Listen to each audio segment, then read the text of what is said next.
Swayam Prabha. Digital India. Educated India.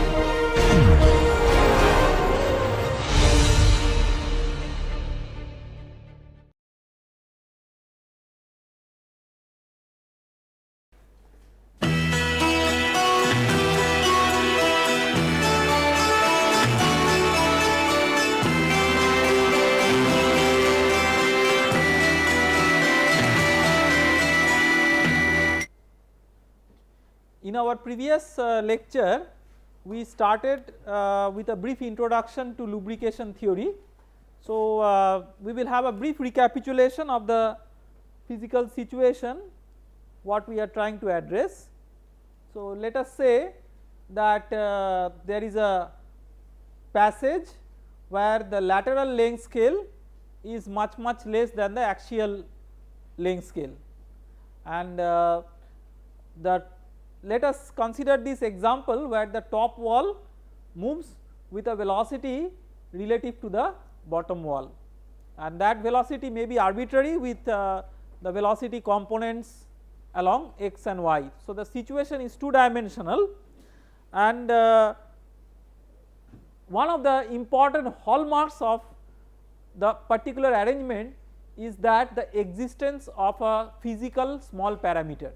The small parameter is in this particular case the ratio of the transverse length scale to the axial length scale.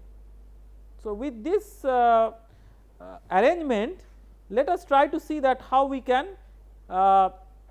physically describe this arrangement through governing equations. So, let us come to the board and explain, try to explain that.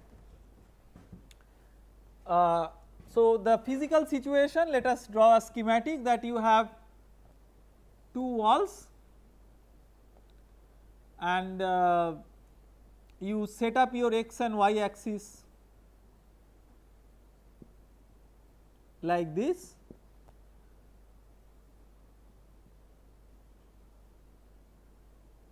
The gap h is a function of position and time, and you have an arbitrary velocity of the top wall relative to the bottom wall. The axial length is LC, and the scale that we consider in the transverse direction. So, I mean, because h is continuously varying, you may consider the scale to be any local height provided that the variation in the height is not strong. That means, there is a weak variation or slow variation of height as we move along x. If there is a slow variation in height, there is not much difference between this height and this height. So, any particular height you can choose as the characteristic scale. Just as an example, if this height is HO, then we can consider that as a characteristic length scale. I mean, if this is the maximum height, then if the maximum height by LC is small, then all the other heights are also much smaller than the corresponding axial length scales. So, with this particular arrangement, and we have to keep in mind also that the top wall moves with a velocity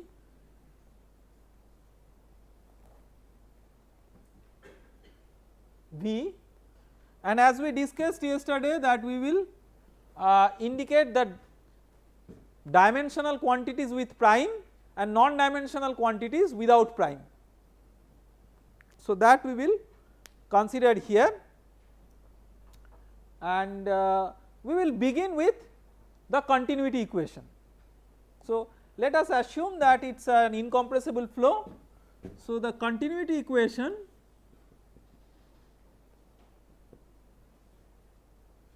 for two dimensional incompressible flow.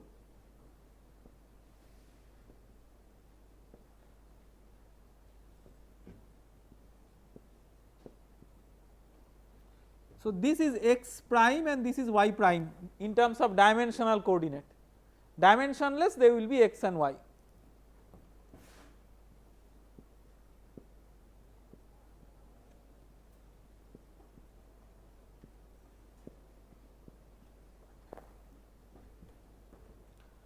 So, let us describe the orders of magnitude of various terms. So, what is the order of magnitude of this? Let us say that the characteristic scale is uc, characteristic velocity scale is uc. Now, what is uc we do not know, because it depends on the physics of the problem that what is the characteristic length scale. If the characteristic length scale is what is the characteristic velocity scale? Characteristic length scale is described by the geometry, but characteristic velocity scale is described by the physics of the problem. So, if the top plate velocity is the dominating physical influence, then its velocity along x will be the characteristic scale. However, if there is some body force which is dominating towards dictating what is the velocity, then there will be a velocity scale dependent on that body force. We will see that how that can be obtained. So, at this stage uc is totally arbitrary, it depends on the boundary condition or the physics of the problem for us to decide that what is the appropriate choice of uc. Okay. So, this scales as uc by lc, where you do not know a priori what is uc. This scales as what? Say this is Vc by H naught. So, as we have discussed earlier that these two terms they must have the same scale, so that the net effect is 0. So, that means Vc by H naught is, you can say, is of the order of uc by lc. That means Vc is of the order of uc into H naught by lc. H naught by lc we denote by epsilon. So, Vc is equal to epsilon into uc. So, that if epsilon is small, that means there is one dominant flow direction, that is also another hallmark of the lubrication theory, that you have a dominant flow direction, because the dominant flow direction is dictated by u and not by v. However, you cannot trivially neglect the momentum transport along y because of maybe possibility of existence of a pressure gradient, maybe due to body force, some body force may be there, and also I mean you may have some sort of motion along y because the plate is being pulled or pushed vertically upwards or downwards, that might be a possibility. So, either the kinematics or the kinetics may decide that there may be some significance in the momentum transport along y, although the velocity component along y is significantly less as compared to the velocity component along x. Okay. So, this is what the continuity equation gives. Then let us write the x momentum equation.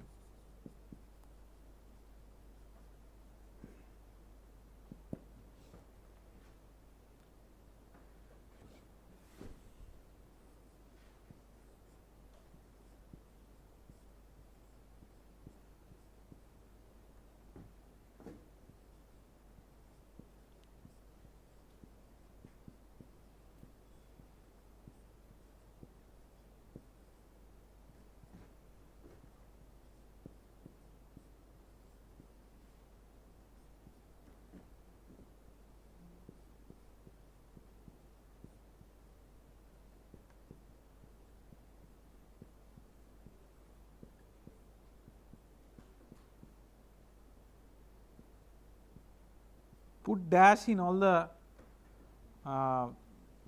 parameters just to indicate that they are dimensional parameters.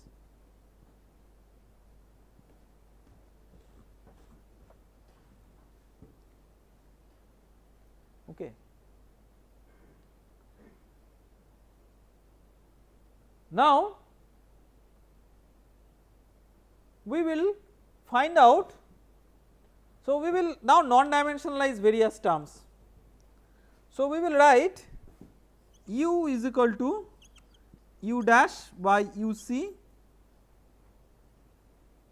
v is equal to v dash by vc,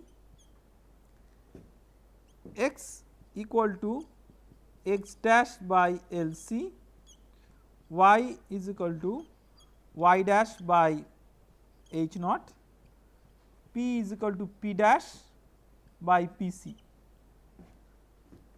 fx is equal to fx dash by fxc.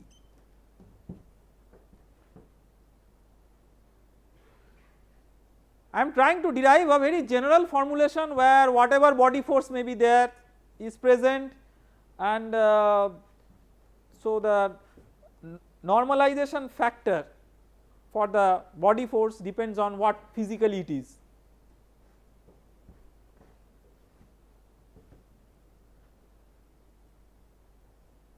Now certain scales we have already discussed like UC, VC, LC, H naught, but we have not discussed about what is PC and what could be FXC. What could be FXC depends on what is actually acting as a body force along X. So in a general treatment it is difficult to prescribe what could be FXC, but it is possible to prescribe what is PC, and we will try now to find out what is an appropriate pressure scale. That is one of the key parameters in the lubrication theory. So now let us one thing we have not yet done, the time T is equal to T dash by Tc.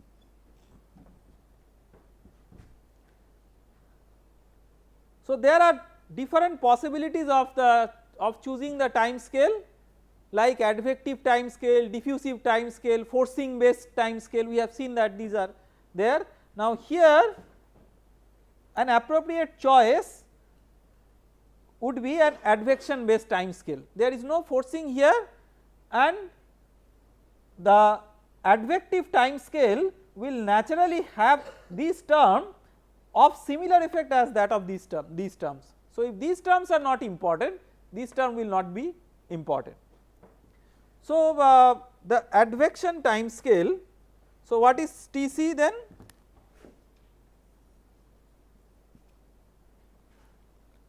Tc is Lc by Uc. Okay. Now let us write the various terms in a dimensional form, and certain non-dimensional parameters will come out of that. So rho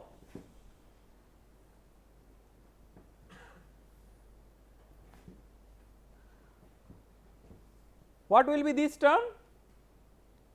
Uc by Tc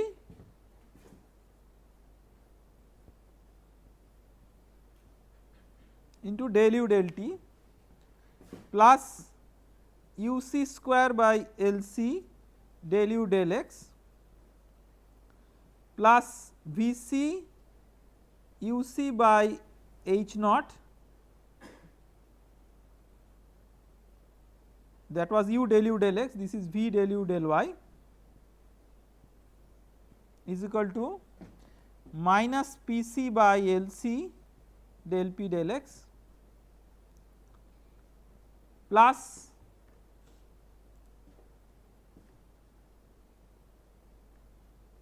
mu Uc by Lc square del 2u del x2 plus Uc by H naught square del 2u del y2